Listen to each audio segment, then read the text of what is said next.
জি বাবা সেই কাজ। গতকাল ঠিক ভোরবেলায় আমি ঘুরে আসি কুয়াকাটা থেকে। কুয়াকাটাতে যাওয়ার মূল উদ্দেশ্য ছিল মূলত ঢাকায় এসেছি। তো ঢাকা থেকে ভাবলাম যে সমুদ্র দেখে আসি। তো যেই ভাবা সেই কাজ, চলে আসলাম কুয়াকাটাতে। বাসে উঠে বেশিক্ষণ লাগেনি। মূলত মাওয়া এক্সপ্রেসের ঠিক আগে থেকে তেঘুরিয়া যে বাস কাউন্টার, ওই জায়গা থেকে আমি বাসে উঠি। ৫.৫ ঘন্টার মতো লাগে আমার কুয়াকাটা পৌঁছাতে। দেখলাম যে বেশ ভালোই এবং খুব দ্রুতই আর কি কুয়াকাটা আসা যায়। পদ্মা সেতু হওয়ার ফলে এই দক্ষিণবঙ্গে মানুষজনের জন্য যাতায়াত করা যে কত সহজ হয়ে গেছে, ঠিক আসলে বোঝা যায়। তো ভোরবেলা নির্ঘুম অবস্থায় এরকম সমুদ্রের তর্জন গর্জন শুনবো, এরকমটা একটা আলাদা একটা চার্মিং কাজ করছে নিজের মধ্যে। বেশ ভালোই লাগছিল।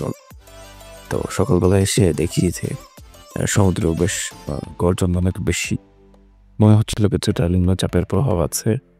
তো দেখলাম বেশ সমুদ্রের ঢেউগুলো অনেক বড়, বড় ঢেউ হয়ে আস্তে, আস্তে আছড়ে পড়ছিল। জোয়ারের সময় ছিল, পানি আস্তে, আস্তে বাড়ছিল। তো শুরুর দিকে একটু নিচের দিকে থাকলেও পরবর্তীতে দেখলাম যে উপরে উঠে আসতে হচ্ছে, পানি চলে আসছে। বেশ ভালোই এনজয় করছি। বেশ অসাধারণ দৃশ্য।